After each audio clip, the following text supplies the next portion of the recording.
Horror സിനിമകളെ പോലെ കണ്ടാൽ ഭയം തോന്നുന്ന രൂപം, ഒത്ത ശരീരം. ധർമ്മസ്ഥലയിൽ പോലീസ് തെരച്ചിൽ നടത്തുമ്പോൾ മുഖം മൂടി അണിഞ്ഞു നിൽക്കുന്ന ആളുടെ ദൃശ്യങ്ങൾ പലരെയും ഭയപ്പെടുത്തിയിട്ടുണ്ട്.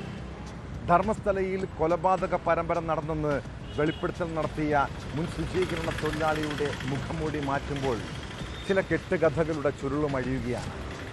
മാണ്ഡ്യ സ്വദേശിയായ ചിന്നയ്യ നൽകിയത് തെറ്റായ വിവരങ്ങളെന്നും വ്യാജ തെളിവുകളെന്നും SIT കണ്ടെത്തിയതോടെ കേസിൽ വൻ വഴിത്തിരിവുണ്ടായിരിക്കുന്നു. അയാൾ ചൂണ്ടിക്കാട്ടിയ സ്പോട്ടുകളും അവിടെ നിന്ന് കണ്ടെടുത്ത തലയൊട്ടിയും അസ്ഥികൂടങ്ങളും വ്യാജമെന്നാണ് പോലീസ് വാദം. എന്താണ് ധർമ്മസ്ഥലയിൽ ഇപ്പോൾ സംഭവിക്കുന്നത്?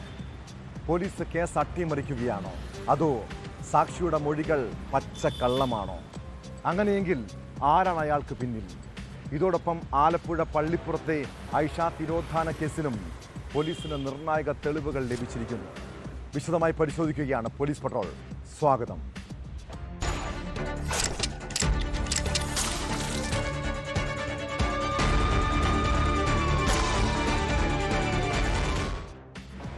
കർണാടകയിൽ ഏറെ കോളിളക്കം സൃഷ്ടിച്ച ധർമ്മസ്ഥലയിലെ കൊലപാതക പരമ്പര ഒരു കെട്ടുകഥയോ കള്ളക്കഥയോ ആയിരുന്നു. അങ്ങനെയെങ്കിൽ ആർക്കു വേണ്ടിയാണ് മുൻ ശുചീകരണ തൊഴിലാളി വെളിപ്പെടുത്തലുമായി രംഗത്തെത്തിയത്? 1/2 കോടി രൂപയോളം ചിലവഴിച്ച് പ്രത്യേക അന്വേഷണ സംഘം തിരച്ചിൽ നടത്തുമ്പോൾ ഇടയ്ക്ക് കേസിൽ എന്താണ് സംഭവിച്ചത്? മൃതദേഹങ്ങൾ കൂട്ടസംസ്കാരം നടത്തിയെന്ന് വെളിപ്പെടുത്തൽ നടത്തിയ ശുചീകരണ തൊഴിലാളി ചിന്നയ്യെ എന്തിനാണ് SIT അറസ്റ്റ് ചെയ്തത്? ഇയാളുടെ മൊഴിയിൽ പൊരുത്തക്കേട് കണ്ടെത്തിയതിനെ തുടർന്നാണ് അറസ്റ്റ് എന്ന് പറയുമ്പോഴും അതിന് പിന്നിൽ എന്തെങ്കിലും അട്ടിമറി ഉണ്ടോ എന്നും സംശയിക്കുന്നവരുണ്ട്.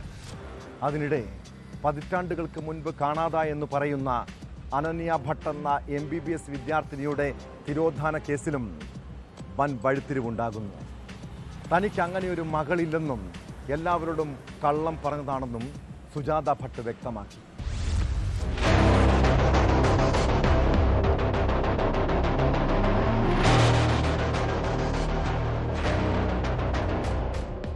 ധർമ്മസ്ഥല കൂട്ടസംസ്കാര വെളിപ്പെടുത്തൽ നടത്തിയ മുൻ ശുചീകരണ തൊഴിലാളി CN ചിന്നയ്യയാണ് പ്രത്യേക അന്വേഷണ സംഘം അറസ്റ്റ് ചെയ്തത്.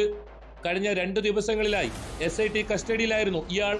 ചോദ്യം ചെയ്യലിൽ മൊഴികളിൽ പൊരുത്തക്കേട് കണ്ടെത്തിയതിനെ തുടർന്നാണ് അറസ്റ്റെന്ന് കർണാടക ആഭ്യന്തരമന്ത്രി G. പരമേശ്വര വ്യക്തമാക്കി.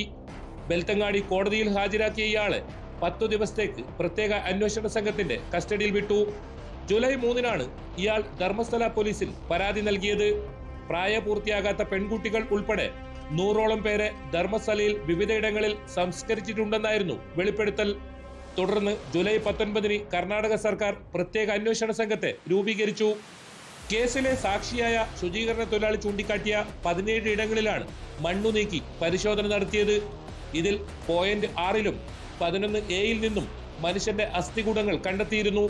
ഇവ ഫോറൻസിക് പരിശോധനയ്ക്കായി അയച്ചിട്ടുണ്ട്. ഇതിനിടയിലാണ് സാക്ഷിയുടെ അറസ്റ്റ് എന്നത് കടുത്ത പ്രതിഷേധത്തിന് ഇടയാക്കിയിട്ടുണ്ട്.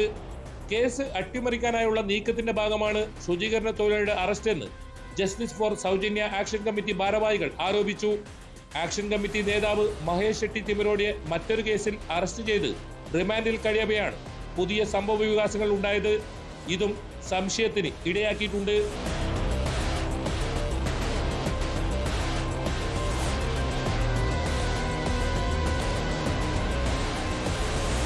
ഇതിനിടയിൽ അനന്യ ഭട്ടിന്റെ തിരോധാനവുമായി ബന്ധപ്പെട്ടും വൻ ട്വിസ്റ്റ്. ഇങ്ങനെയൊരു മകളില്ല എന്ന പ്രസ്താവനയുമായി അമ്മ സുജാത ഭട്ടും രംഗത്തെത്തി. ഒരു YouTube ചാനലിന് നൽകിയ അഭിമുഖത്തിലാണ് വെളിപ്പെടുത്തൽ. ഇവരുടെ പുതിയ വെളിപ്പെടുത്തലിനെ തുടർന്ന് കേസ് SIT വിശദമായി അന്വേഷിച്ചു വരുന്നു.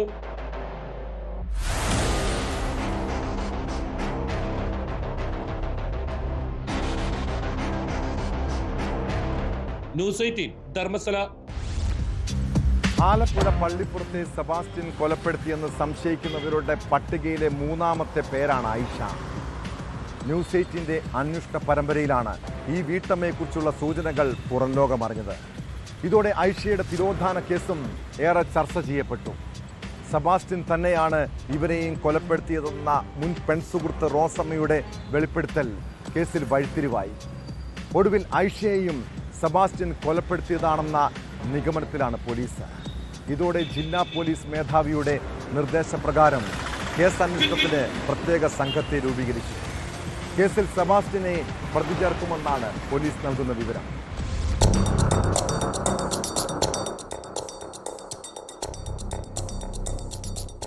ഐഷ തിരോധാന കേസ് മറ്റൊരു വഴിത്തിരിവിലേക്ക് എത്തി നിൽക്കുകയാണ്. ന്യൂസ് 18 പുറത്തു കൊണ്ടുവന്ന, അതായത് പള്ളിപ്പുറത്ത് സെബാസ്റ്റ്യന്റെ വീട്ടിൽ മൃതദേഹാവശിഷ്ടങ്ങൾ കണ്ടെത്തിയ സംഭവവുമായി ബന്ധപ്പെട്ട് നടത്തിയ അന്വേഷണത്തിൽ എല്ലാവരുടെ മുമ്പിൽ ഉണ്ടായിരുന്നത് 2 കേസുകൾ മാത്രമാണ് സെബാസ്റ്റ്യനുമായി ബന്ധപ്പെട്ട് ഉണ്ടായിരുന്നത്. അതിലൊന്ന് എന്നുള്ളത് ജൈനമ്മയുടെ കേസും മറ്റൊന്ന് ബിന്ദു പത്മനാഭന്റെയുമായിരുന്നു. എന്നാൽ ഐഷ എന്ന വാരനാട് സ്വദേശിയായ സ്ത്രീ കൂടി ഇതിനിടയിൽ കാണാതായിട്ടുണ്ട് എന്നും അവർക്ക് സെബാസ്റ്റ്യനുമായി കൃത്യമായ ബന്ധമുണ്ട് എന്നും തെളിയിക്കുന്ന ഒരു വെളിപ്പെടുത്തലായിരുന്നു ന്യൂസ് 18ലൂടെ പുറത്തേക്ക് വന്നത്. അതിൽ ഏറ്റവും പ്രധാനപ്പെട്ടത് റോസമ്മ എന്ന സ്ത്രീയുടെ വെളിപ്പെടുത്തലായിരുന്നു. ഈ ഐഷ എന്ന സ്ത്രീയെ കാണാതാകുന്നതിന്റെ മുൻപത്തെ ദിവസം, അതായത് തന്റെ പേരിൽ വാങ്ങിയ വസ്തു രജിസ്റ്റർ ചെയ്യുന്നതിന്റെ തലേ ദിവസമാണ് ഐഷയെ കാണാതാകുന്നത് എന്നുള്ള വിവരം റോസമ്മ എന്ന അവരുടെ അയൽവാസി സെബാസ്റ്റ്യന്റെ പെൺസുഹൃത്തുമായ സ്ത്രീ ന്യൂസ് 18നോട് വെളിപ്പെടുത്തുന്നു. അവരുടെ വെളിപ്പെടുത്തൽ വളരെയധികം നിർണായകമായ പല വിവരങ്ങളും ഉണ്ടായിരുന്നു എന്നുള്ളതാണ്.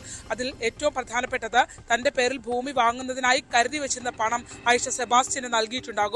അത് വാങ്ങുന്നതിനായി ഞായറാഴ്ച പോയ ഐഷയാണ് കാണാതായത് എന്നുള്ള വിവരം അവർ സ്ഥിരീകരിക്കുന്നു. മറ്റ് കേസുകൾ ഇതിൽ സമാനമായ രീതിയിൽ, അതായത് കാണാതായ സ്ത്രീകളുടെ വീടുകളിലേക്ക് എത്തിയതുപോലെ തന്നെ ഐഷയെ കാണാതായതിനു ശേഷവും ഐഷയുടെ ഫോണിൽ നിന്നും റോസമ്മയുടെ ഫോണിലേക്ക് കോളുകൾ വന്നുകൊണ്ടേയിരുന്നു എന്നുള്ളത് അവർ നമ്മളോട് സ്ഥിരീകരിച്ചു. അതിൽ ഏറ്റവും പ്രധാനപ്പെട്ടതായി നമുക്ക് മനസ്സിലാക്കാൻ കഴിഞ്ഞത് സെബാസ്റ്റ്യന്റെ മറ്റ് കേസുകളിലെ സെയിം മോഡസ് തന്നെയായിരുന്നു ഐഷയുടേതും എന്നുള്ളതാണ്. ഐഷ ഒറ്റപ്പെട്ട് താമസിക്കുന്ന സ്ത്രീയായിരുന്നു, റിട്ടയർഡ് ജീവനക്കാരിയായിരുന്നു. ഒപ്പം തന്നെ അവരുടെ കൈവശം സ്ഥലം എഴുതുന്നതിന് വേണ്ടിയുള്ള പണം ഉണ്ടായിരുന്നു എന്നുള്ളതാണ്.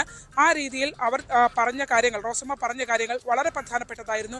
മറ്റൊന്ന്, ഐഷ തൻ്റെ വീട്ടിൽ സെബാസ്റ്റ്യനും ഐഷയും താൻ നാട്ടിൽ പോയ സമയത്ത് ഒരുമിച്ചുണ്ടായിരുന്നു എന്നും ഒരു ദിവസം മുഴുവൻ അവർ ഒരുമിച്ച് തൻ്റെ വീട്ടിൽ ചിലവഴിച്ചു എന്നതടക്കമുള്ള നിർണായക വിവരങ്ങൾ അവർ വ്യക്തമാക്കുന്നു.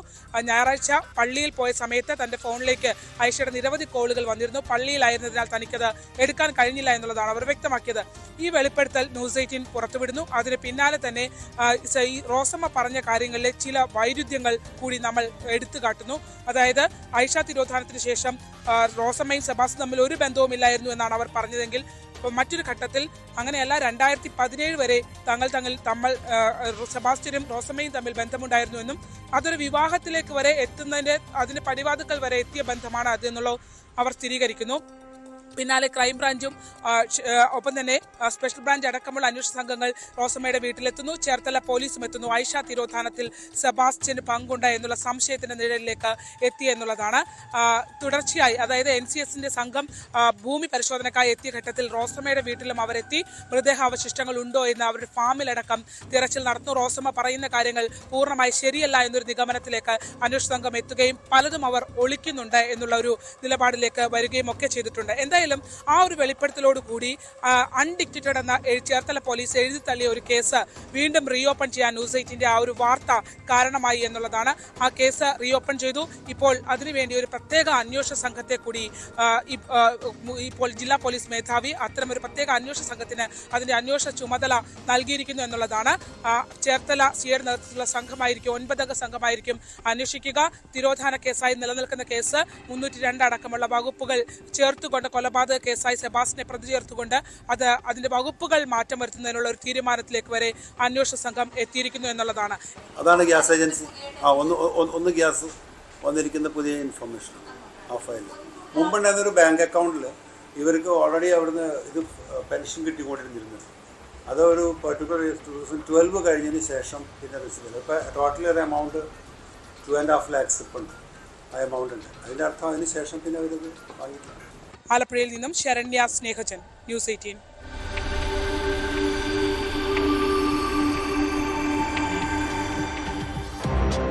ആലപ്പുഴ തോട്ടപ്പള്ളിയിൽ ഒറ്റയ്ക്ക് താമസിച്ചിരുന്ന വീട്ടമ്മയെ കൊലപ്പെടുത്തിയ കേസിൽ വൻ ട്വിസ്റ്റ്. മോഷണത്തിനിടെയുള്ള കൊലപാതകമെന്ന് തുടക്കം മുതൽ സംശയിച്ച കേസിൽ ഒരു സുഹൃത്തിലേക്കാണ് ആദ്യം അന്വേഷണം നീങ്ങിയത്. ചെമ്പകപ്പള്ളിയിലെ റംലത്തിനെ കൊലപ്പെടുത്തിയത് പ്രദേശവാസി അബൂബക്കറാണെന്ന സംശയത്തിൽ അയാളെ അറസ്റ്റ് ചെയ്തതാണ്. എന്നാൽ അബൂബക്കർ അല്ല പ്രതിയെന്നും കൊലയ്ക്ക് പിന്നിൽ മുൻ മോഷണക്കേസ് പ്രതിയും ഭാര്യയുമെന്നാണ് ഒടുവിലത്തെ കണ്ടെത്തൽ. റംലത്തിൻ്റെ അയൽവാസികളായിരുന്ന ദമ്പതികൾ കവർച്ചയ്ക്കിടെ ശ്വാസം മുട്ടിച്ച് കൊലപ്പെടുത്തുകയായിരുന്നുവെന്നാണ് വിവരം. അതിനുശേഷം റംലത്തിൻ്റെ കമ്മലും മൊബൈൽ ഫോണും ഇവർ കൈക്കലാക്കി. സ്ഥലത്ത് മുളകുപൊടി വിതറിയ ശേഷമാണ് പ്രതികൾ കടന്നു കളഞ്ഞത്. കേസിൽ 2 പേരും പോലീസിന്റെ കസ്റ്റഡിയിലുണ്ട്.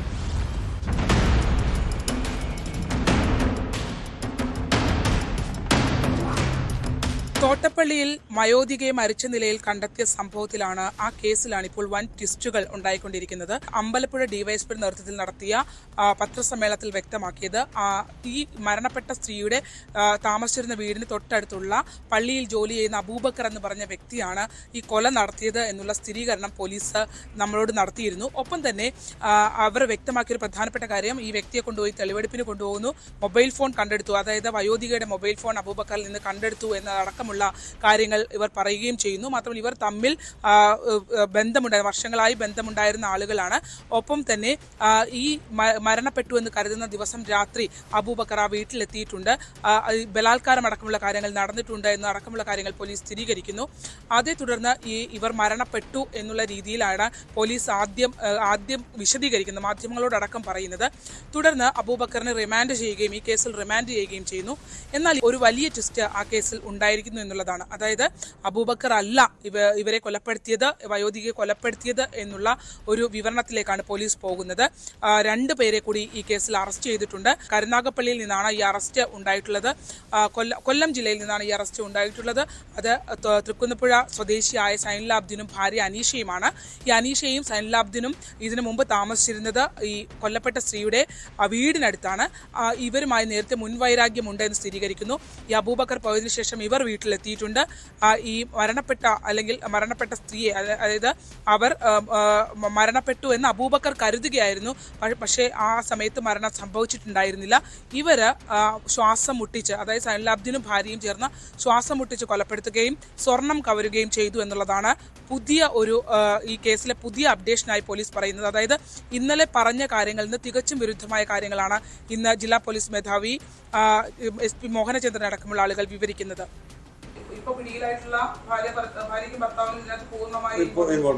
അതായത് അനീഷ എന്നാണ് പേര്. മറ്റേ സൈൻലാബ്ദിനെ അറസ്റ്റ് റെക്കോർഡ് ചെയ്തു. കാരണം ഇപ്പോൾ നടന്നിരിക്കുന്ന റിക്കവറി മെസ്സേജ് ഇപ്പം നമ്മൾ ഇരിക്കുന്ന കൺഫ്യൂഷൻ ഒരു കൺഫ്യൂഷനും ഇല്ല. I have talked to a doctor. വേറെ കൺഫ്യൂഷൻ ഒന്നുമില്ല. Postmortem, we are waiting for the postmortem. ഇതിൽ പോലീസ് പറയുന്നതിൽ ചില വൈരുദ്ധ്യങ്ങൾ നിലനിൽക്കുന്നു എന്നുള്ളതാണ്. വയോധികയുടെ ഫോൺ അബൂബക്കറിൽ നിന്ന് കണ്ടെടുത്തു എന്ന് പോലീസ് ആദ്യഘട്ടത്തിൽ പറയുന്നു. പക്ഷേ ഇന്ന് വിവരിക്കുമ്പോൾ ആ ഫോൺ ഈ സൈൻലാബ്ദിനും ഭാര്യയുടെ കയ്യിൽ നിന്നുമാണ് കണ്ടെടുത്തത് എന്നടക്കമുള്ള രീതിയിൽ പോലീസ് മാറ്റി പറയുന്നു എന്നുള്ളതാണ്.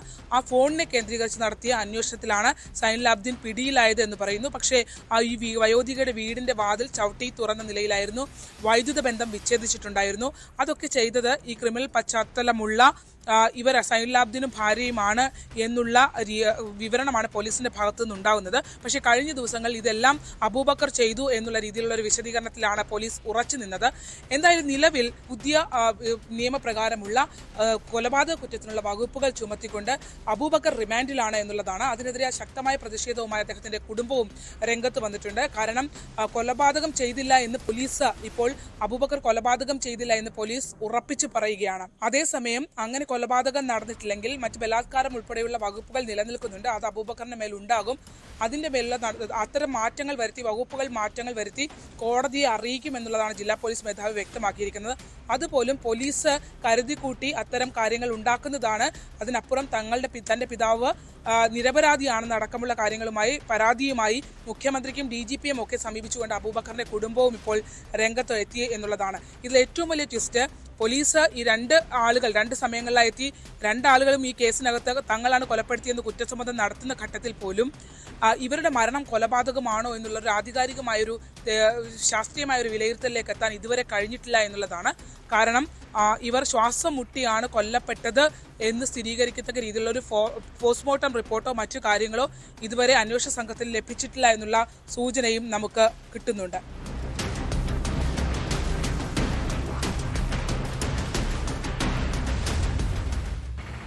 നമ്മൾ മലയാളികൾ പൊതുവെ സ്വർണ്ണാഭരണങ്ങൾ അണിഞ്ഞ് നടക്കുന്നവരാണ്.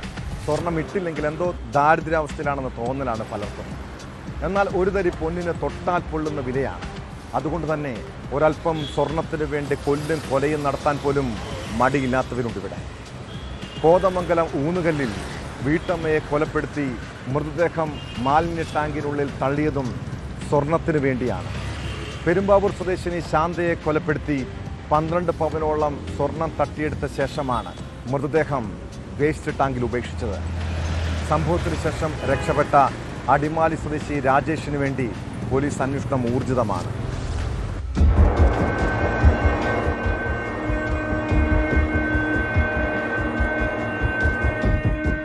ഊന്നുകലിൽ അടഞ്ഞുകിടന്ന വീട്ടിൽ വെള്ളിയാഴ്ച ഉച്ചയ്ക്കാണ് മൃതദേഹം കണ്ടെത്തിയത്. പെരുമ്പാവൂർ സ്വദേശിയായ വൈദികന്റെ ഉടമസ്ഥതയിലുള്ളതാണ് വീട്. വീടിന്റെ അടുക്കള ഭാഗത്തെ വർക്ക് ഏരിയയിലെ ടാങ്കിലാണ് മൃതദേഹം കണ്ടെത്തിയത്. ദിവസങ്ങൾക്ക് മുമ്പ് വീട്ടിൽ മോഷണശ്രമം നടന്നതായി ഊന്നുകൽ സ്റ്റേഷനിൽ വൈദികൻ പരാതി നൽകിയിരുന്നു. വെള്ളിയാഴ്ച വീട്ടിലെത്തിയപ്പോൾ ദുർഗന്ധം വമിക്കുന്നതറിഞ്ഞ് പോലീസിൽ വിവരമറിയിച്ചു. പോലീസെത്തി പരിശോധന നടത്തിയപ്പോഴാണ് മൃതദേഹം കണ്ടെത്തിയത്. വീടിന്റെ വർക്ക് ഏരിയയുടെ ഗ്രില്ല് തകർത്ത നിലയിലാണ്. മാൻഹോളിൽ നിന്ന് പുറത്തെടുത്ത മൃതദേഹത്തിൽ വസ്ത്രങ്ങളോ ആഭരണങ്ങളോ ഉണ്ടായിരുന്നില്ല. ഒരു ചെവി മുറിച്ച നിലയിലായിരുന്നു. ഇവർ ധരിച്ചിരുന്ന 12 പവനോളം സ്വർണവും നഷ്ടമായിട്ടുണ്ട്. വർക്ക് ഏരിയയിൽ വെച്ച് കൊലപാതകം നടത്തിയ ശേഷം മൃതദേഹം മാൻഹോളിൽ ഒളിപ്പിക്കുകയായിരുന്നെന്നാണ് നിഗമനം.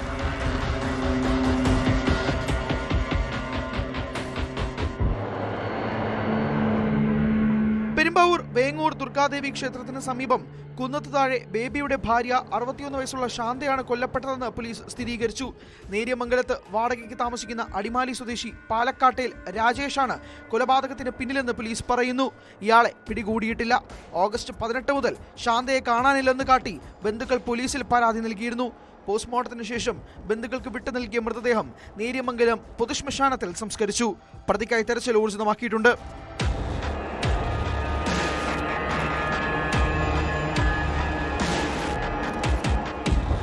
ന്യൂസ് 18 കോതമംഗലം.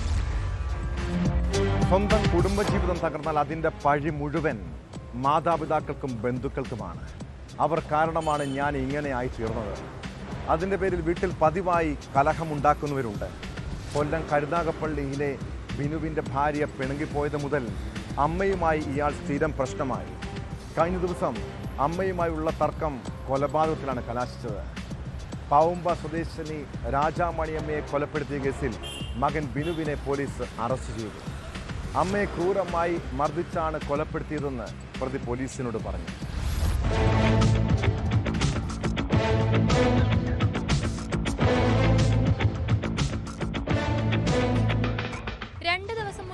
രാവിലെ 11 മണിയോടെയാണ് 71കാരി രാജാമണി അമ്മയെ മുറിയിൽ മരിച്ച നിലയിൽ കണ്ടെത്തിയത്.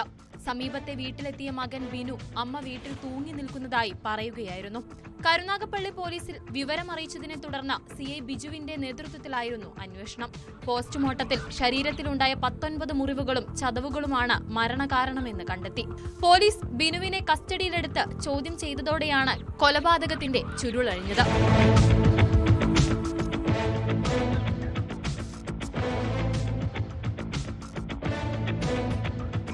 അമ്മയെ മർദ്ദിച്ച് കൊലപ്പെടുത്തുകയായിരുന്നുവെന്ന് ബിനു കുറ്റസമ്മതം നടത്തി. കുടുംബ പ്രശ്നത്തെ തുടർന്ന് ഇയാൾ അമ്മയുമായി ഇടയ്ക്ക് വഴക്കിടാറുണ്ടായിരുന്നുവെന്നും പോലീസ് പറയുന്നു. വിവാഹിതനായിരുന്ന ബിനു ബന്ധം പിരിഞ്ഞതിനു ശേഷം വീട്ടിൽ അമ്മയുമൊത്തായിരുന്നു താമസിച്ച് വന്നിരുന്നത്. അറസ്റ്റിലായ പ്രതിയെ കോടതിയിൽ ഹാജരാക്കി റിമാൻഡ് ചെയ്തു.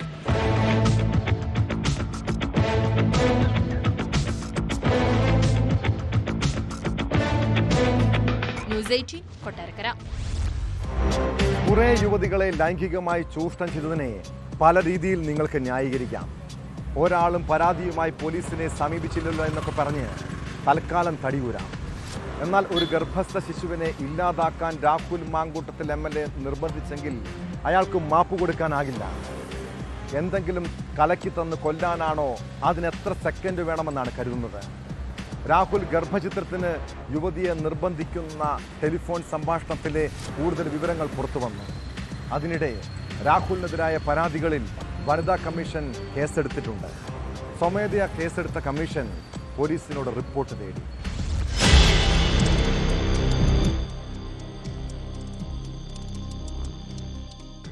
രാഹുൽ മാങ്കൂട്ടത്തിലിനെ കൂടുതൽ വെട്ടിലാക്കുന്നതാണ് യുവതിയുമായുള്ള ഫോൺ സംഭാഷണം. ഗർഭഛിദ്രത്തിന് രാഹുൽ നിർബന്ധിക്കുന്നതാണ് ഒടുവിൽ പുറത്തുവന്ന സംഭാഷണത്തിലുള്ളത്. വഴങ്ങാതെ വന്നതോടെ യുവതിയെ കൊലപ്പെടുത്താനാണ് എങ്കിൽ തനിക്ക് എത്ര സമയം വേണമെന്ന് സംഭാഷണത്തിൽ ചോദിക്കുന്നുണ്ട്. രാഷ്ട്രീയ ഭാവി തകരുമെന്നും ആത്മഹത്യ ചെയ്യുമെന്നും പറഞ്ഞ് യുവതിയെ സമ്മർദ്ദത്തിലാക്കാനും രാഹുൽ ശ്രമിക്കുന്നുണ്ട്. എന്റെ പെർമിഷൻ ഇല്ലാതെ എന്നെ അത് ഇല്ലാതാക്കണമെന്ന് പറയുന്നത് എന്റെ അർത്ഥത്തിലാണ്. തന്റെ പെർമിഷൻ ലെവലിൽ താൻ ആലോചിക്കാത്തോണ്ടാ പറയുന്നത്. താൻ ഇതിന്റെ കോൺസിക്വൻസസ് ഞാൻ ഒറ്റയ്ക്ക് ഫേസ് ചെയ്തോളാം പറഞ്ഞല്ലോ. അത് ഒറ്റയ്ക്ക് ഫേസ് ചെയ്യാൻ പറ്റാത്തതുകൊണ്ടല്ലേ ഞാൻ പറയുന്നത്. തന്നെ കൂടെ ഒറ്റയ്ക്ക് ഫേസ് ചെയ്യാൻ പറ്റത്തില്ലെന്ന് എനിക്ക് ബോധ്യമുണ്ടല്ലോ. അത് തന്നെ കുറിച്ച് മാത്രം ചിന്തിക്കുന്നതുകൊണ്ടാണ്, അല്ലാതെ എന്നെ കുറിച്ച് ചിന്തിച്ചിട്ടല്ല. താൻ എങ്ങനെ ഇടോ സ്വാഭാവികമല്ലേ. താനിപ്പോ തന്നെ പറ്റി മാത്രമല്ല ആലോചിക്കുന്നത്. ടെമ്പർ തെറ്റുന്ന ദേഷ്യം വരുമ്പോഴും താൻ അതിന്റെ കോൺസിക്വൻസിനെ പറ്റി ഒരു ബോധമില്ല. എന്റെ ടെമ്പർ തെറ്റുമ്പോ തനിക്ക് എന്തെങ്കിലുമൊക്കെ വിളിച്ച് പറയാൻ പറ്റുന്ന ഒരു വസ്തു ഒന്നും അല്ല ഞാൻ കേട്ടോ. എന്നിട്ട് എന്തെങ്കിലും കളിക്ക് തന്നെ കൊല്ലാനാണോ? എനിക്ക് തന്നെ കൊല്ലാനാണെങ്കിൽ എത്ര സെക്കൻഡ് വേണമെന്ന് താൻ വിചാരിക്കുന്നത്? എനിക്ക് എന്നാ കൊന്നേരം അതാ തനിക്ക് ഏറ്റവും സേഫ് ആയിട്ടുള്ള കാര്യമല്ലേ? തനിക്ക് തന്നെ കൊല്ലാനാണെങ്കിൽ എനിക്ക് എത്ര സമയം വേണമെന്ന് താൻ വിചാരിക്കും? ഓഡിയോ സംഭാഷണം പുറത്തുവന്നതോടെ കോൺഗ്രസും കടുത്ത പ്രതിരോധത്തിലായി.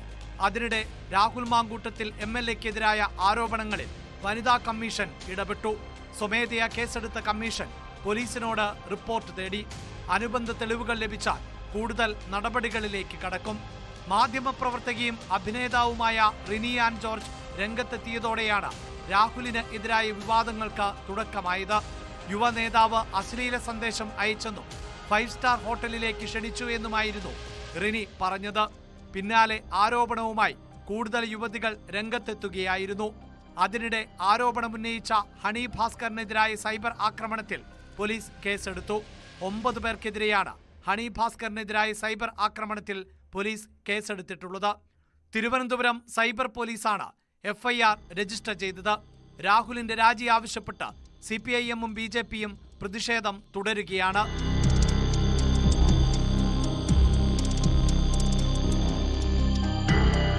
News desk, news 18. പൊതുപ്രവർത്തകരും നിയമപാലകരും ന്യായാധിപന്മാരും സമൂഹത്തിന് നല്ല മാതൃകയാകേണ്ടവരാണ്. എന്നാൽ ഇക്കാലത്ത് നീതി തേടി പോലീസ് സ്റ്റേഷനിലും കോടതിയിലും എത്തുന്നവർ പോലും ചൂഷണത്തിന് ഇരകളാകപ്പെടുന്നു. കൊല്ലം ചവറ കുടുംബ കോടതി ജഡ്ജിക്കെതിരെ ഉയർന്നു വന്ന ലൈംഗിക അതിക്രമ പരാതി അതീവ ഗൗരവമായി കാണണം. വിവാഹമോചന കേസുമായി ബന്ധപ്പെട്ട് കോടതിയിലെത്തിയ യുവതിയോട് ജഡ്ജി V. ഉദയകുമാർ മോശമായി പെരുമാറിയെന്നാണ് പരാതി. സംഭവത്തിൽ ഹൈക്കോടതി അഡ്മിനിസ്ട്രേറ്റീവ് കമ്മിറ്റി അന്വേഷണത്തിന് ഉത്തരവിട്ടു. ജില്ലാ ജുഡീഷ്യറിയുടെ ചുമതലയുള്ള രജിസ്ട്രാർക്കാണ് അന്വേഷണ ചുമതല. പരാതിയെ തുടർന്ന് ജഡ്ജി V. ഉദയകുമാറിനെ വാഹനാപകട നഷ്ടപരിഹാര ട്രിബ്യൂണലിലേക്ക് സ്ഥലം മാറ്റിയിട്ടുണ്ട്. ഇയാൾക്കെതിരെ സമാനമായ മറ്റു 2 പരാതികൾ കൂടി ഉണ്ടെന്നാണ് സൂചന.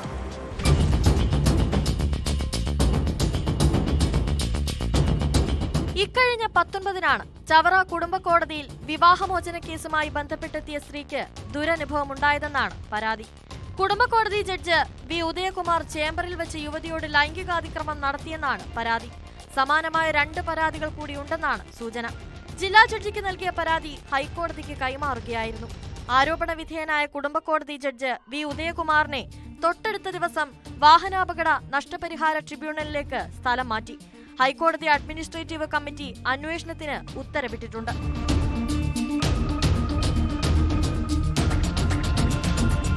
ജില്ലാ ജുഡീഷ്യറിയുടെ ചുമതലയുള്ള രജിസ്ട്രാർക്കാണ് അന്വേഷണ ചുമതല. ചൊവ്വാഴ്ച റിപ്പോർട്ട് സമർപ്പിക്കാനാണ് നിർദ്ദേശം. അതേസമയം ആരോപണ വിധേയനായ ജഡ്ജിനെ മറ്റൊരു കോടതിയിലേക്ക് മാറ്റിയതിൽ അഭിഭാഷകർക്കിടയിൽ അമർഷം നിലനിൽക്കുന്നുണ്ട്. V. ഉദയകുമാർ കഴിഞ്ഞ ദിവസം കൊല്ലം MACT കോടതിയിൽ ചാർജ് എടുത്തെങ്കിലും ലീവിൽ പോയി. സിറ്റിംഗ് നടത്തുകയാണെങ്കിൽ പ്രതിഷേധമുയർത്താനാണ് അഭിഭാഷകരിൽ ഒരു വിഭാഗത്തിന്റെ തീരുമാനം.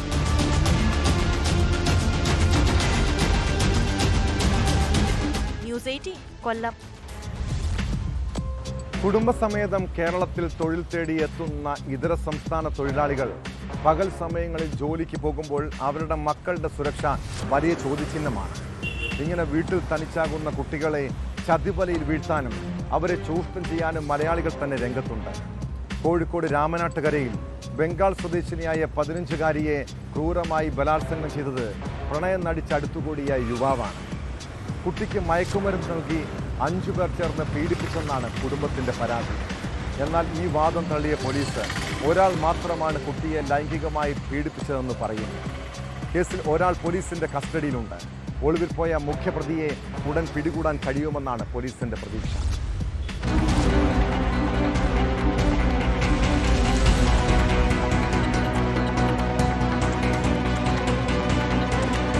രാമനാട്ടുകരയിലെ മാളിൽ നിന്നും കഴിഞ്ഞ 19-നാണ് പെൺകുട്ടിയെ കാണാതായത്. കുടുംബത്തിന്റെ പരാതിയിൽ പോലീസ് അന്വേഷണം പുരോഗമിക്കുന്നതിനിടെ അടുത്ത ദിവസം ഉച്ചയോടെ കുട്ടിയെ അവശനിലയിൽ വീടിനടുത്തുപേക്ഷിച്ച് പ്രതികൾ കടന്നുകളയുകയായിരുന്നു. കുട്ടിയെ കൂട്ടിക്കൊണ്ടുവന്ന കാർ ഓടിച്ചയാളെയാണ് പോലീസ് കസ്റ്റഡിയിലെടുത്തിരിക്കുന്നത്. ഇയാൾ കുട്ടിയെ ഉപദ്രവിച്ചില്ലെന്നാണ് പോലീസ് പറയുന്നത്. കേസിലെ മുഖ്യപ്രതിയായ റിയാസ് എന്ന 26-കാരന് വേണ്ടി തെരച്ചിൽ ഊർജിതമാക്കിയതായും പോലീസ് പറഞ്ഞു.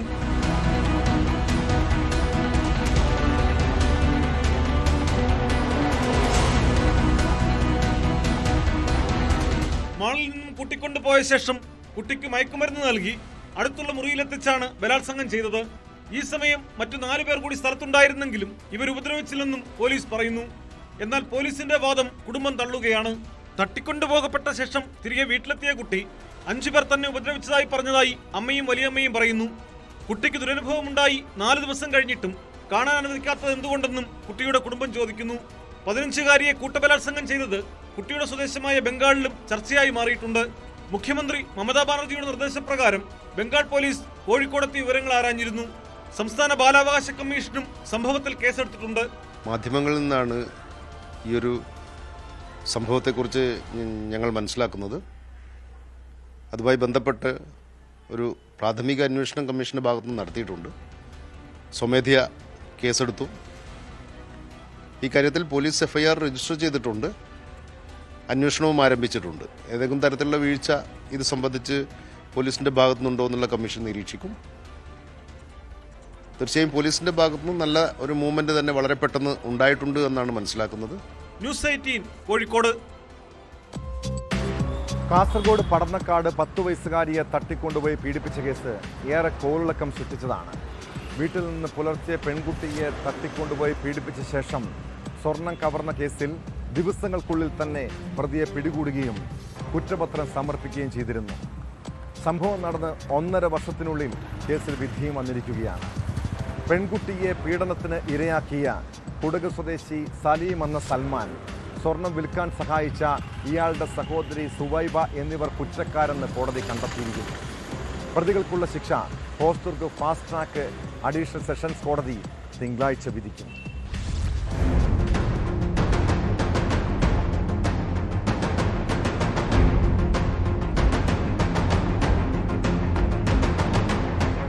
പടന്നക്കാട് വീട്ടിൽ ഉറങ്ങിക്കിടക്കുകയായിരുന്ന 10 വയസ്സുകാരിയെ പാടത്ത് ചുമന്നുകൊണ്ടുപോയി അതിക്രൂരമായി ലൈംഗികമായി പീഡിപ്പിച്ച കേസിലാണ് പ്രതി കുറ്റക്കാരനെന്ന് കണ്ടെത്തിയത്.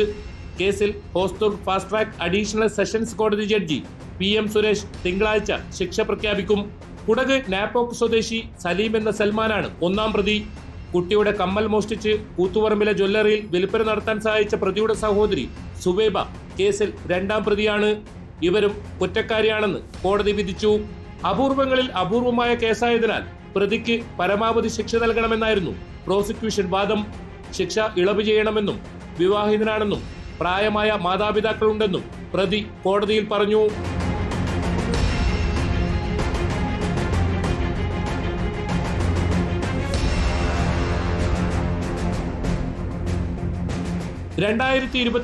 മെയ് 15 പുലർച്ചെയാണ് നാടിനെ നടുക്കിയ സംഭവം.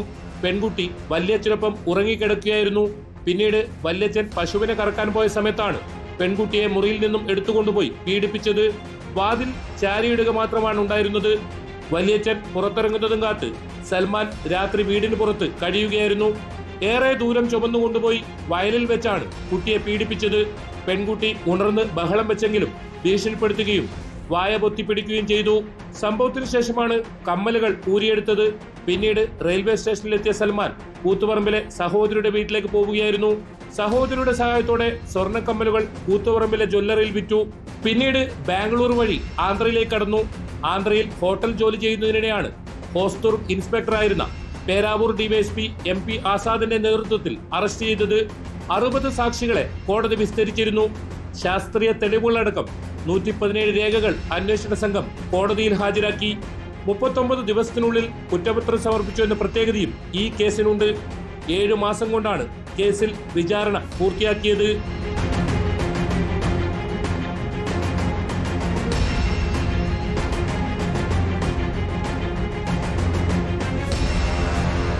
ന്യൂസ് 18 കാസർഗോഡ്.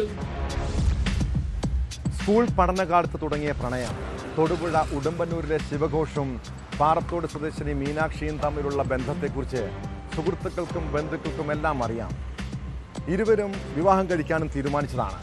എന്നാൽ ഈ കഴിഞ്ഞ ദിവസങ്ങളിൽ ശിവഘോഷിനും മീനാക്ഷിക്കുമിടയിൽ എന്തായിരിക്കും സംഭവിച്ചത്? ഉടുമ്പന്നൂരിലെ യുവാവിൻ്റെ വാടക വീട്ടിൽ ഇരുവരെയും മരിച്ച നിലയിൽ കണ്ടെത്തിയ സംഭവത്തിൽ ദുരൂഹതയുണ്ട്. മീനാക്ഷിയെ കൊലപ്പെടുത്തിയ ശേഷം ശിവഘോഷ് ആത്മഹത്യ ചെയ്തതാണ് സംശയം. എന്നാൽ സംഭവത്തിന് പിന്നിലെ കാരണമെന്തെന്ന് വ്യക്തമായിട്ടില്ല.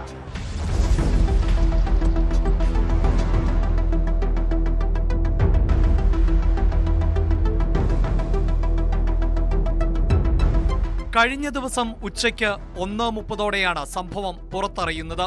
മീനാക്ഷിയെ കൊന്ന ശേഷം ശിവഘോഷ് തൂങ്ങി മരിച്ചെന്നാണ് പ്രാഥമിക നിഗമനം. ശിവഘോഷും മീനാക്ഷിയും അടിമാലി കൊന്നത്തടി സ്വദേശികളാണ്. ഇരുവരും ഒരേ സ്കൂളിലാണ് പഠിച്ചത്. അന്നു മുതൽ ഇഷ്ടത്തിലായിരുന്നു ഇരുവരും. തൊടുപുഴ ഉടുമ്പന്നൂരിന് സമീപം പാറേക്കവലിയിലെ വാടക വീട്ടിലാണ് രണ്ടുപേരെയും മരിച്ച നിലയിൽ കണ്ടത്. ശിവഘോഷ് അമ്മയ്ക്കും സഹോദരിക്കുമൊപ്പം കുറച്ചുനാളായി ഈ വാടക വീട്ടിലായിരുന്നു താമസിച്ചിരുന്നത്. ശിവഘോഷിന്റെ അമ്മ ജോലിക്ക് പോയതിന് പിന്നാലെ മീനാക്ഷി വീട്ടിലെത്തിയതായാണ് വിവരം.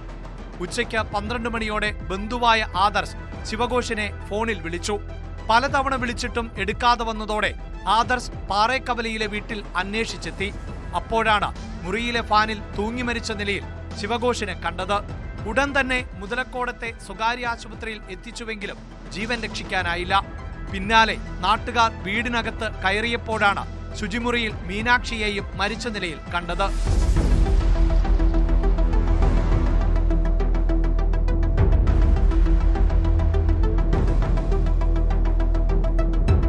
യുവതിയെ കഴുത്ത് ഞെരിച്ചതിന്റെ പാടുകളുണ്ട്. മീനാക്ഷിയെ കൊന്ന ശേഷം ശിവഘോഷ് ആത്മഹത്യ ചെയ്തതാകാം എന്നാണ് സംശയം.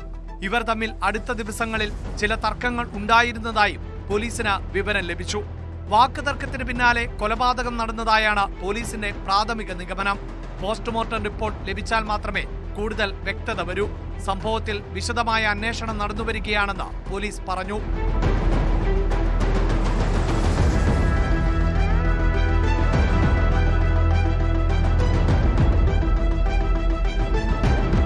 ന്യൂസ് 18 ഇടുക്കി. കേരളത്തിൽ യുവാക്കൾക്കിടയിൽ ആത്മഹത്യാ നിരക്ക് വല്ലാതെ വർദ്ധിക്കുന്നുണ്ട്. വിഷാദരോഗവും കുടുംബ തർക്കങ്ങളും വ്യക്തിപരമായ പ്രശ്നങ്ങളുമൊക്കെയാണ് പലരെയും ജീവനൊടുക്കാൻ പ്രേരിപ്പിക്കുന്നത്. തിരുവനന്തപുരം നെയ്യാറ്റിൻകരയിൽ പേയിങ് ഗസ്റ്റായി താമസിക്കുന്ന വീടിനുള്ളിൽ യുവതിയെ തൂങ്ങി മരിച്ചതിൽ കണ്ടെത്തിയ സംഭവം ഇതുപോലെ എന്തോ നിസ്സാര പ്രശ്നമാണ്. സ്വകാര്യ ആശുപത്രിയിൽ ജീവനക്കാരിയായ ആറ്റിങ്ങൽ സ്വദേശിനി അഞ്ജലി റാണിയാണ് മരിച്ചത്. സംഭവത്തിൽ ദുരൂഹതയില്ലെന്നും കുടുംബ പ്രശ്നങ്ങളാകാം ആത്മഹത്യ കാരണമെന്നുമാണ് പോലീസിന്റെ നിഗമനം.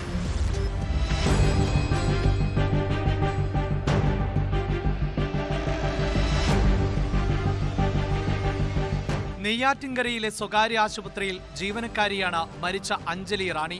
വിവാഹിതയായ ഇവർ ജോലിക്ക് പോകാനുള്ള സൗകര്യാർത്ഥം നെയ്യാറ്റിൻകരയിൽ പേയിങ് ഗസ്റ്റായി താമസിച്ചു വരികയായിരുന്നു. സ്ഥാപനത്തിലെ 4 പേരാണ് ഇവരോടൊപ്പം മുറിയിൽ താമസിച്ചിരുന്നത്. അഞ്ജലിക്ക് അവധിയായിരുന്നതിനാൽ ഇവർ മാത്രമായിരുന്നു മുറിയിൽ ഉണ്ടായിരുന്നത്. പതിവ് സമയമായിട്ടും ഇവരെ കാണാത്തതിനെ തുടർന്നുള്ള അന്വേഷണത്തിലാണ് മുറിയിൽ തൂങ്ങിയ നിലയിൽ മൃതദേഹം കണ്ടത്.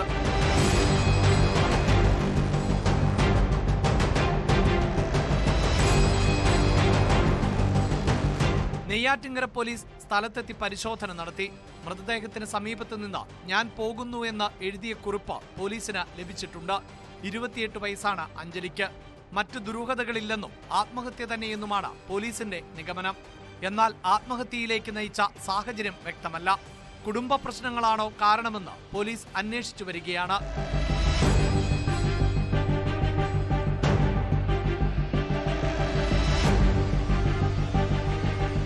ന്യൂസ് 18 നെയ്യാറ്റിൻകര. വിദേശത്തെ പണമിടപാടുമായി ബന്ധപ്പെട്ട പ്രശ്നങ്ങളുടെ പകവീട്ടം നടക്കുന്നത് ഇപ്പോൾ കേരളത്തിലാണ്. പിന്നെ യുവാക്കളെ തട്ടിക്കൊണ്ടുപോയി മർദ്ദിക്കുകയും കൊള്ളയടിക്കുകയും ചെയ്യുന്ന സംഭവങ്ങൾ ആവർത്തിക്കപ്പെടുന്നു. മലപ്പുറം തിരൂരങ്ങാടിയിൽ കാർ തടഞ്ഞു നിർത്തി യുവാവിനെ ആക്രമിച്ച് 1,95,00,000 രൂപ തട്ടിയെടുത്തത് കൊട്ടേഷൻ ഇടപാടായിരുന്നു. കേസിൽ 4 അംഗ കൊട്ടേഷൻ സംഘത്തിലെ 2 പേരെ പോലീസ് അറസ്റ്റ് ചെയ്തു. തിരൂരങ്ങാടി സ്വദേശി അബ്ദുൽ കരീം, പരപ്പനങ്ങാടി സ്വദേശി രജീഷ് എന്നിവരാണ് പിടിയിലായത്. മറ്റൊരു പ്രതിയെ മുംബൈയിൽ നിന്ന് മലപ്പുറം പോലീസ് കസ്റ്റഡിയിലെടുത്തിട്ടുണ്ട്. ഈ മാസം 14-നാണ് തിരൂരങ്ങാടിയിൽ കാർ തടഞ്ഞു നിർത്തി പണം തട്ടിയത്.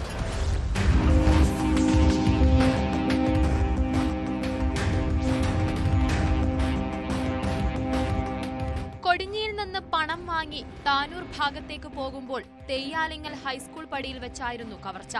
ഈ മാസം 14-ന് രാത്രി 10 മണിയോടെയായിരുന്നു സംഭവം. 4 പേർ ചേർന്ന് മാരകായുധങ്ങളുമായി കാർ അടിച്ചു തകർത്ത് ബാഗിൽ സൂക്ഷിച്ച പണം കവർന്നെടുത്തു എന്നായിരുന്നു പരാതി. തിരൂരങ്ങാടി TC റോഡിലെ തടത്തിൽ വീട്ടിൽ അബ്ദുൾ കരീം, പരപ്പനങ്ങാടി ഉള്ളണം മംഗലശ്ശേരി വീട്ടിൽ രജീഷ് എന്നിവരാണ് കേസിൽ അറസ്റ്റിലായത്. ഇവരിൽ നിന്നും കിട്ടിയ വിവരത്തിന്റെ അടിസ്ഥാനത്തിൽ തിരൂരങ്ങാടി പന്താരങ്ങാടി സ്വദേശിയെയും കസ്റ്റഡിയിൽ എടുത്തിട്ടുണ്ട്. ഇയാൾ കുറ്റകൃത്യത്തിനായി ആൾട്ടോ കാറിൽ വന്നവരിൽ ഒരാളാണ്. കേസിൽ നേരിട്ട് പങ്കെടുത്ത ഒരാളെ കൂടി കണ്ടെത്തേണ്ടതുണ്ട്. ഇയാളെ കണ്ടെത്താനുള്ള ശ്രമം പുരോഗമിക്കുകയാണെന്ന് പോലീസ് അറിയിച്ചു.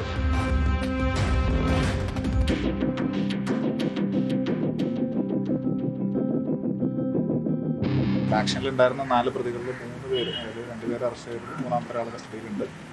ഇനിയും ഒരു പ്രതിയും കൂടി നമുക്ക് കിട്ടാണ്ട് വ്യക്തമായിട്ടുള്ള ഐഡന്റിഫിക്കേഷൻ ഉണ്ട് ആരാണെന്നുള്ളത്. അപ്പോൾ കേസ് ഡിറ്റക്റ്റഡ് ആണ്, എന്താണ് ഓപ്പറേഷൻ എന്നുള്ളത് വ്യക്തമായിട്ട് മനസ്സിലായിട്ടുണ്ട്.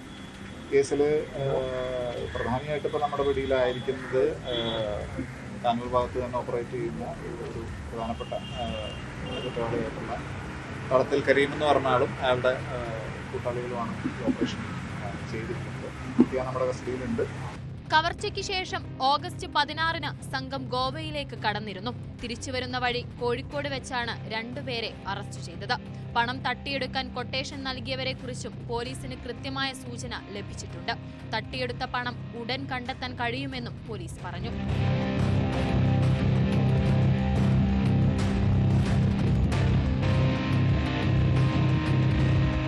ന്യൂസ് 18 മലപ്പുറം. സാമൂഹ്യദ്രോഹികളായ ഇതര സംസ്ഥാനക്കാർ കേരളത്തിൽ അക്രമവും ഭീതിയും വിതയ്ക്കുകയാണ്.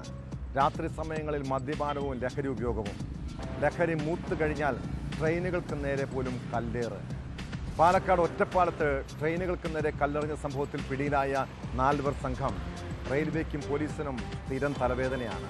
ബീഹാർ സ്വദേശികളായ അമിത് കുമാർ, നിതീഷ് കുമാർ, ധോല കുമാർ, രൺധീർ എന്നിവരെ RPF ആണ് അറസ്റ്റ് ചെയ്തത്.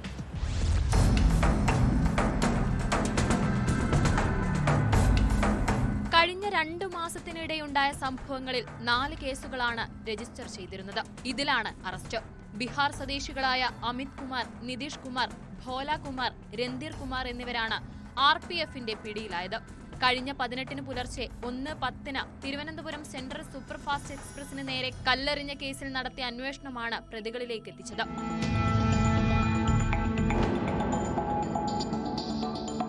തിരുവനന്തപുരം സെൻട്രൽ സൂപ്പർഫാസ്റ്റ് എക്സ്പ്രസിലെ ജനറൽ കമ്പാർട്ട്മെന്റിൽ യാത്ര ചെയ്തിരുന്നയാൾക്ക് കല്ലേറിൽ പരുക്കേറ്റിരുന്നു. സംഭവത്തിൽ RPF പ്രത്യേക സംഘം രൂപീകരിച്ചാണ് അന്വേഷണം നടത്തിയത്. പാലത്തിനോട് ചേർന്ന് പോലീസ് പ്രത്യേക സുരക്ഷാ ക്യാമറകൾ സ്ഥാപിച്ചിരുന്നു. ഈ ക്യാമറ ദൃശ്യങ്ങൾ കേന്ദ്രീകരിച്ചായിരുന്നു അന്വേഷണം. അന്വേഷണ സംഘം നടത്തിയ ചോദ്യം ചെയ്യലിൽ കഴിഞ്ഞ ജൂലൈ 13-ന് ഐലൻഡ് എക്സ്പ്രസിനു നേരെയും കല്ലെറിഞ്ഞതായി പ്രതികൾ സമ്മതിച്ചു. ഇവർ മായന്നൂർ പാലത്തിന് താഴെയെത്തി മദ്യപിക്കുന്നത് പതിവാണെന്നും ഇതിനുശേഷമാണ് കല്ലെറിയുന്നത് എന്നുമാണ് RPFന്റെ കണ്ടെത്തൽ. കഴിഞ്ഞ 1 വർഷത്തിനിടെ പലവട്ടം മായന്നൂർ പാലത്തിന് സമീപം ട്രെയിനുകൾക്ക് നേരെ കല്ലേറുണ്ടായി. കഴിഞ്ഞ മാസം ഇതേ സ്ഥലത്ത് പാളത്തിൽ ഇരുമ്പ് ക്ലിപ്പുകൾ കയറ്റിവെച്ച് അട്ടിമറി ശ്രമം നടന്നതായും കണ്ടെത്തിയിരുന്നു. RPF പാലക്കാട് ഇൻസ്പെക്ടർ ക്ലാരി വത്സയുടെ നേതൃത്വത്തിലായിരുന്നു അന്വേഷണം.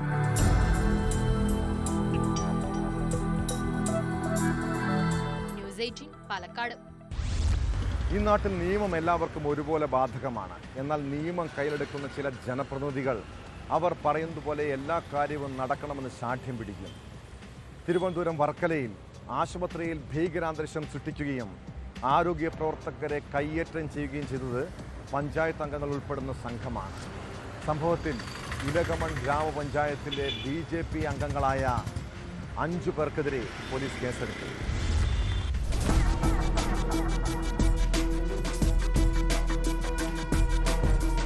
വർക്കല തോണിപ്പാറയിൽ പ്രവർത്തിക്കുന്ന ഇലകമൺ ഗ്രാമപഞ്ചായത്ത് കുടുംബാരോഗ്യ കേന്ദ്രത്തിൽ ഈ മാസം 16-ന് ഉച്ചയ്ക്ക് 12:45 സംഭവം.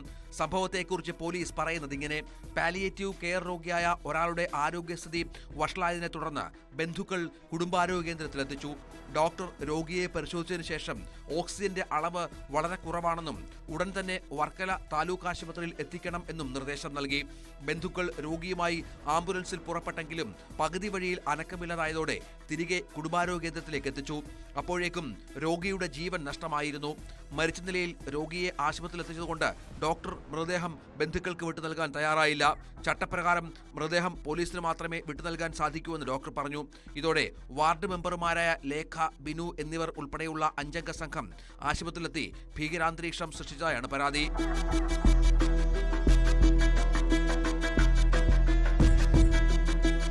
ജീവനക്കാരെ അസഭ്യം പറയുകയും വനിതാ ഡോക്ടറെ കൈയേറ്റം ചെയ്യാൻ ശ്രമിക്കുകയും ചെയ്തതായും പരാതിയുണ്ട്.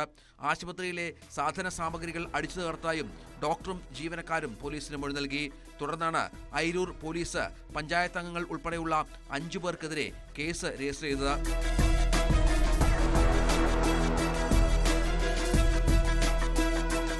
ന്യൂസ് 18 ആറ്റിങ്ങൽ. പോലീസ് ജനങ്ങളോട് മാന്യമായി പെരുമാറണമെന്ന് സംസ്ഥാന പോലീസ് മേധാവി ഇടയ്ക്ക് സർക്കുലർ ഇറക്കാറുണ്ട്. എന്നാൽ പൊതുജനങ്ങളോട് ചില പോലീസുകാർ മാന്യതയ്ക്കും അന്തസ്സിനും നിരക്കാത്ത രീതിയിൽ സംസാരിക്കുന്നെന്ന വിമർശനം പലപ്പോഴും കേൾക്കാം. നീതി തേടി സാധാരണക്കാരന് പോലീസ് സ്റ്റേഷനുകളിൽ പോലും പോകാൻ കഴിയാത്ത സാഹചര്യമാണ്.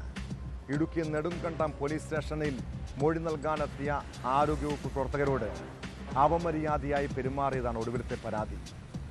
വാഹനാപകടം സംബന്ധിച്ച് മൊഴി നൽകാൻ എത്തിയപ്പോഴാണ് ദുരനുഭവം ഉണ്ടായതെന്ന് ഉടുമ്പൻചോല കുടുംബാരോഗ്യ കേന്ദ്രത്തിലെ ജീവനക്കാർ പരാതിയിൽ പറയുന്നു.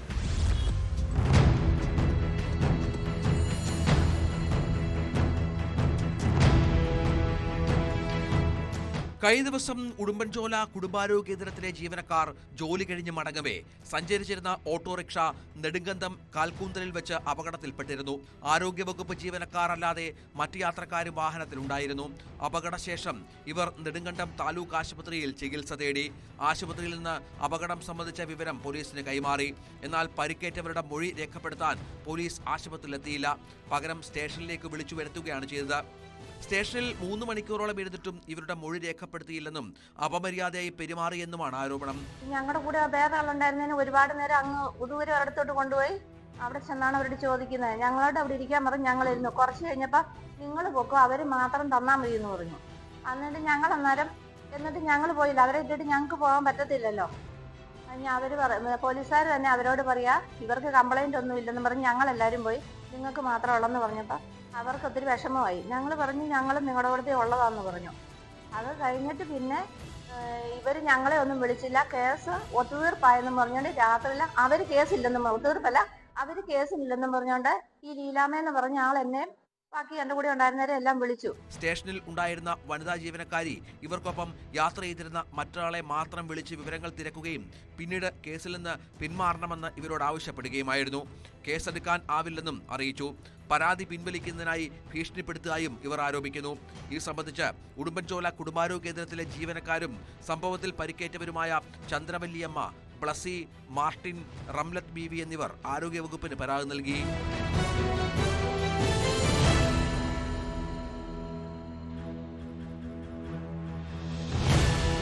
ന്യൂസ് 18 ഇടുക്കി.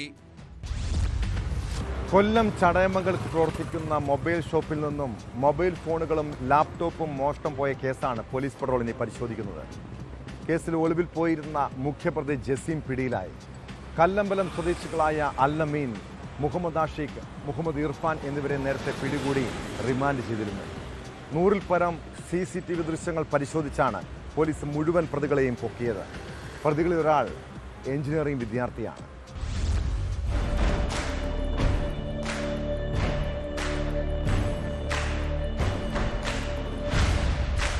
കൊല്ലം ചടയമംഗലത്ത് പ്രവർത്തിക്കുന്ന പഞ്ചമം എന്ന മൊബൈൽ ഷോപ്പിലായിരുന്നു ഈ 1-ാം തീയതിയിൽ മോഷണം നടന്നത്. മൊബൈൽ ഷോപ്പിനുള്ളിൽ പ്രവേശിച്ച മോഷ്ടാക്കൾ 50-ൽ പരം മൊബൈൽ ഫോണുകളും 3 ലാപ്ടോപ്പുകളും അവിടെ നിന്നും കവർച്ച ചെയ്യുകയായിരുന്നു. CCTV ദൃശ്യങ്ങളടക്കം പുറത്തു വന്നിരുന്നു. ദൃശ്യങ്ങളിൽ അല്ലമീൻ, ജസീം എന്നീ 2 യുവാക്കളെയായിരുന്നു കണ്ടത്. പോലീസ് കൃത്യമായി അന്വേഷിച്ചിരുന്നു. ഇതുമായി ബന്ധപ്പെട്ട് 3 പേരെ ആദ്യം പിടികൂടുകയും ചെയ്തിരുന്നു. ഇതിൽ അല്ലമീനും ഉൾപ്പെട്ടിരുന്നു. എഞ്ചിനീയറിംഗ് വിദ്യാർത്ഥികളടക്കം 3 പേരെ ആയിരുന്നു ആദ്യം പിടികൂടിയത്. പിടികൂടിയത്. കാരണം ഇവിടെ നിന്നും കൊണ്ടുപോയ മൊബൈൽ ഫോണുകൾ ഇവർ എറണാകുളത്ത് വിൽപ്പന നടത്താൻ ശ്രമിച്ചു. തുടർന്ന് ഇവർ ചെന്നൈയിൽ കൊണ്ടുപോയി സംഘം ചേർന്ന് മൊബൈൽ ഫോണുകളെല്ലാം വിൽപ്പന നടത്തുകയും ചെയ്തു എന്ന് പോലീസ് കണ്ടെത്തി. തുടർന്ന് നടത്തിയ പരിശോധനയിലാണ് പ്രധാന പ്രതിയിലേക്ക് പോലീസ് എത്തിയത്. കഴിഞ്ഞ ദിവസമാണ് പ്രധാന പ്രതിയായ ജസീം പിടിയിലായത്. ജസീമിൻ്റെ പഞ്ചർ വർക്ക്ഷോപ്പ് കടയിൽ നിന്നുമാണ് ജസീമിനെ പിടികൂടിയത്. ഇവിടെ നിന്നും മോഷ്ടിച്ച ലാപ്ടോപ്പ് അടക്കം ഈ കടയിൽ നിന്നും കണ്ടെടുക്കുകയും ചെയ്തിട്ടുണ്ട്. അതുപോലെ തന്നെ പിടിയിലായ ജസീമിനെ ഈ മോഷണം നടന്ന കടയിൽ എത്തിക്കുകയും ചെയ്തു. ചടയമംഗലത്ത് പ്രവർത്തിക്കുന്ന ഈ മൊബൈൽ ഷോപ്പിൽ എത്തിക്കുകയും മോഷണ വിവരങ്ങൾ കൃത്യമായി തന്നെ ജസീം പോലീസിനോട് വെളിപ്പെടുത്തിയ സാഹചര്യമായിരുന്നു ഉണ്ടായത്. തെളിവെടുപ്പ് പൂർത്തിയാക്കിയതിനു ശേഷം കോടതിയിൽ ഹാജരാക്കി പ്രതിയെ റിമാൻഡ് ചെയ്തിട്ടുണ്ട്. S Vineesh, news 18, Kottarakkara.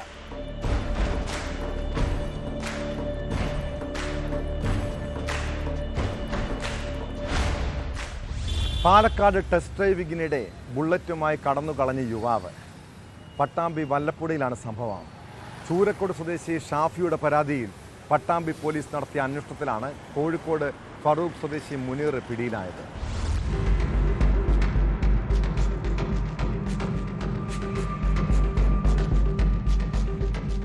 ഇക്കഴിഞ്ഞ ഓഗസ്റ്റ് 15-നാണ് കേസിനാസ്പദമായ സംഭവം. ഫേസ്ബുക്കിൽ ബുള്ളറ്റ് വിൽപ്പനയ്ക്കുണ്ടെന്ന പരസ്യം കണ്ടാണ് പ്രതി മുനീർ വല്ലപ്പുഴ ചൂരക്കോട് എത്തുന്നത്. തുടർന്ന് വിൽപ്പനയ്ക്ക് വെച്ച ബുള്ളറ്റ് ഓടിക്കുകയും ചെയ്തു. ഇതിനിടെ ശ്രദ്ധ മാറിയതോടെ ഇയാൾ ബുള്ളറ്റുമായി കടന്നു. തുടർന്ന് വാഹന ഉടമ ചൂരക്കോട് സ്വദേശി ഷാഫി പരാതിയുമായി പട്ടാമ്പി പോലീസ് സ്റ്റേഷനിലെത്തി. എഫ്ഐആർ രജിസ്റ്റർ ചെയ്ത പോലീസ് CCTV-കൾ കേന്ദ്രീകരിച്ച് നടത്തിയ അന്വേഷണത്തിനൊടുവിലാണ് കോഴിക്കോട് ഫറൂഖിൽ നിന്നും പ്രതി മുനീറിനെ അറസ്റ്റ് ചെയ്തത്. മോഷ്ടിച്ച ബുള്ളറ്റും ഇയാളിൽ നിന്ന് കണ്ടെടുത്തു. പട്ടാമ്പി CI അൻഷാദിന്റെ നേതൃത്വത്തിലുള്ള പോലീസ് സംഘമാണ് പ്രതിയെ പിടിച്ചത്. സമാനമായ കേസുകളും മോഷണ കേസുകളും തിരൂർ, പെരിന്തൽമണ്ണ അടക്കമുള്ള സ്റ്റേഷനുകളിൽ ഇയാൾക്കെതിരെ നിലവിലുണ്ടെന്ന് പട്ടാമ്പി CI അൻഷാദ് പറഞ്ഞു. നമ്മളാ പരിസരത്തുള്ള എല്ലാ CCTV ക്യാമറകളും പരിശോധിച്ചാൽ ഇയാൾ ആദ്യം പട്ടാമ്പി ഭാഗത്തേക്ക് വരികയും തുടർന്ന് മറ്റൊരു വഴിയിലൂടെ വീണ്ടും കുപ്പം ഭാഗത്ത് പോയതായിട്ട് മനസ്സിലാക്കാൻ കഴിഞ്ഞു. ഒരുപാട് CCTV-കൾ നമ്മൾ നോക്കേണ്ട വന്നു. കാരണം ഇയാൾ ഉപയോഗിച്ച ഫോൺ നമ്പർ ഒരു പഞ്ചാബിലുള്ള അഡ്രസ്സായിരുന്നു. പക്ഷേ ഇയാൾ മലയാളമാണ് സംസാരിച്ചത്. അപ്പോൾ തന്നെ നമുക്കൊരു സംശയം തോന്നിയിരുന്നു. കാരണം ഏതെങ്കിലും നമ്മളെ തെറ്റിദ്ധരിപ്പിക്കാനായിരിക്കാം അത്തരമൊരു ഫോൺ ഉപയോഗിച്ച് ഈ പ്രവൃത്തി ചെയ്തതെന്ന്. ഉടൻ തന്നെ നമുക്ക് അവൈലബിൾ ആയിട്ടുള്ള ഫോട്ടോസും എല്ലാം എല്ലാ ഗ്രൂപ്പുകളിലും ഷെയർ ചെയ്തിരുന്നു. പക്ഷെ തുടർന്നുണ്ടായ നമ്മുടെ ഈ നിരന്തരമായിട്ട് ഇതിൻ്റെ പിന്നാലെ പോലീസ് ടീം പോയതോടെ മുനീർ എന്ന ആളിനെ നമുക്ക് മനസ്സിലായി ഇയാളാണ് ഇത് മോഷ്ടിച്ചതെന്ന്. പട്ടാമ്പി SI ഹരിദേവ്, CPOമാരായ റിയാസ്, മിജേഷ് എന്നിവരടങ്ങുന്ന സംഘമാണ് പ്രതിയെ പിടിച്ചത്. പ്രതിയെ കോടതിയിൽ ഹാജരാക്കി.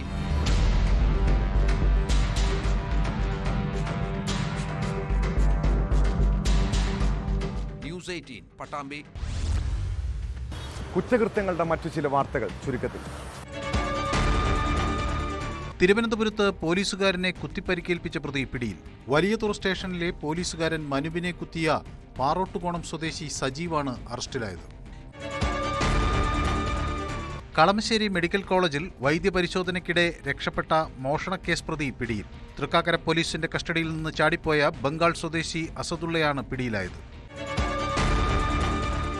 കായംകുളത്ത് 1 കിലോ കഞ്ചാവുമായി യുവാവ് പിടിയിൽ.